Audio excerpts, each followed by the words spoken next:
অনেক দিন ধরেই ভাবতেছি বড় ভিডিও দেব, কিন্তু সময়ের অভাবে একদমই দেওয়া হচ্ছে না। তো আপনাদের ভাইয়া যেহেতু অনেক দিন দিনের বেলা বাসায় থাকবে, তো ভাবলাম এই দিনগুলো সময়গুলো একদমই অপচয় করা যাবে না। অনেক মাস হয়েছে একদমই বড় ভিডিও দেওয়া হচ্ছে না। আগে কিন্তু আমি রেগুলারই বড় ভিডিওগুলো দিতাম, তো সেগুলো কিন্তু পাটের বস্তা।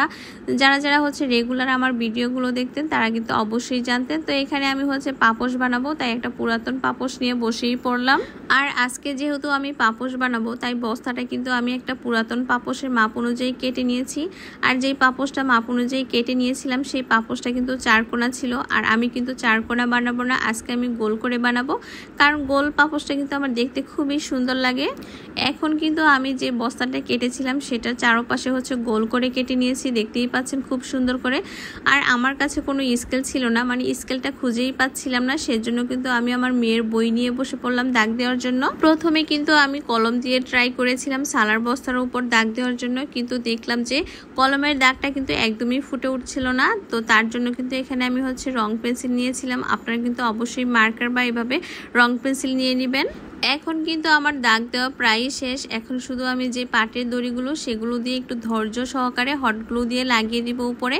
আমি যেভাবে দেখিয়েছি আপনারা কিন্তু ঠিক সেভাবেই হট গ্লু লাগিয়ে তারপর এখানে যে দড়িটা নিয়েছিলাম সেই দড়িটা শুধু পেঁচিয়ে পেঁচিয়ে ধৈর্য সহকারে দিয়ে দিবেন। মাঝের অংশটুকু কিন্তু একদম অলরেডি শেষ। তারপর যে সাইডে থাকে, মানে চিকনের অংশের মাঝখানে যেটা থাকবে সেই পাশটুকু সুন্দরভাবে এভাবেই করে নেবেন। তো এটা কিন্তু দেখতে খুবই সুন্দর। একইভাবে কিন্তু অপর পাশটাও খুব সুন্দর করে নেবেন। তারপরে কিন্তু এখানে পাশে যে দাগটা বাকি ছিল সেই দাগের ভিতরে এভাবে খুব সুন্দর রাউন্ড করে পেঁচিয়ে পেঁচিয়ে তারপর যে দড়িটা দিব সেটা কিন্তু এভাবে হট গ্লু দিয়ে লাগিয়ে দিব।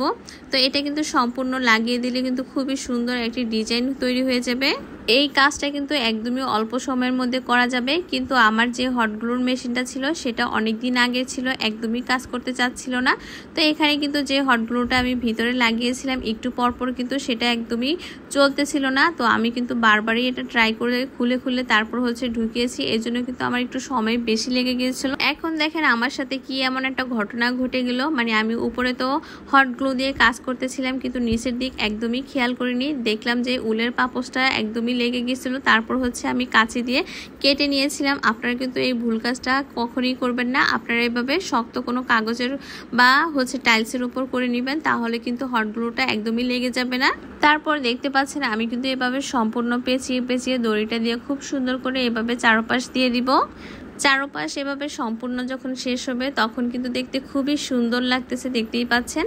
তো এখন কিন্তু অনেক কাজ এখনো বাকি আছে। তারপর চারপাশে এভাবে যে দড়িটা থাকবে সেটা দিয়ে সম্পূর্ণ একদম রাউন্ড শেপ দিয়ে দিব খুব সুন্দর করে, না হলে কিন্তু একদমই দেখতে ভালো লাগবে না। চারপাশে দেওয়ার পরে কিন্তু আমি প্রথমে একবার করে দিয়েছিলাম, তারপর দেখলাম মজবুত হচ্ছে না, তার জন্য কিন্তু আমি ডাবল করে দিয়েছিলাম, যেন দেখতে খুব সুন্দর লাগে আর একটু পাপোশটা মজবুত হয়ে থাকে, যেহেতু অনেক দিনের জন্য কাজটা করা হচ্ছে। তারপর কিন্তু এখানে আমি অনেকগুলো ছোট ছোট টুকরো করে একই সাইজের তারপর দড়িগুলো কেটে নিলাম, কারণ এখানে আরো অনেক কাজ বাকি আছে। যে দড়িগুলো কেটে নিয়েছিলাম সেগুলো কিন্তু সবগুলো একই সাইজের কাটতে হবে, না হলে কিন্তু একটা বড় হবে একটা ছোট হবে। তো এখানে আমার হাতের দিকে লক্ষ্য করলে বুঝতেই পারতেছেন আমি এখন কি বানাবো। আমি এখানে গোল গোল অনেকগুলো সার্কেল বানিয়ে নিব। তারপর এটার যে চারপাশ আছে সেটাতে সুন্দর করে হট গ্লু দিয়ে লাগিয়ে দিব। দেখতেই পাচ্ছেন অলরেডি কিন্তু একটা বানিয়েও ফেলেছি সার্কেল। তো আপনারাও কিন্তু এভাবে লাগিয়ে তারপর হট গ্লু দিয়ে সুন্দর করে এক সাইডে লাগিয়ে দিবেন। এই কাজটা করতে কিন্তু একদমই সহজ, আর অল্প সময়ের মধ্যে এত সুন্দর একটি পাপোশ বানিয়ে নিতে পারেন। তো এইভাবে কিন্তু আমি প্রত্যেকটা সুন্দর করে লাগিয়ে দিব।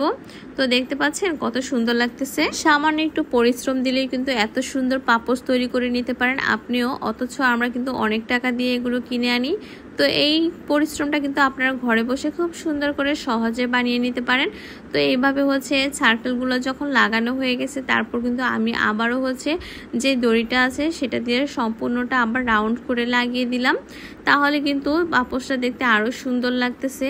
যখনই রাউন্ড করা হয়ে যাবে তখন চারপাশে যে অংশগুলো থাকবে বস্তার বা সালার, সেই অংশগুলো কিন্তু সুন্দর করে একদম শেপ মতো কেটে দিতে হবে, তাহলে কিন্তু পাপোশ তৈরি হয়ে যাবে। এই পাপোশটা কিন্তু মোবাইলে যতটা সুন্দর লাগতেছে মানে তার চেয়েও কিন্তু বেশি সুন্দর লাগতেছে বাস্তবে। আপনারা যদি রিয়েলি বানিয়ে একটা দেখেন তাহলে কিন্তু অবশ্যই বুঝতে পারবেন আসলে কত সুন্দর একটি পাপোশ এত সহজে এত কম খরচে আপনারা বানিয়ে ফেলতে পারবেন।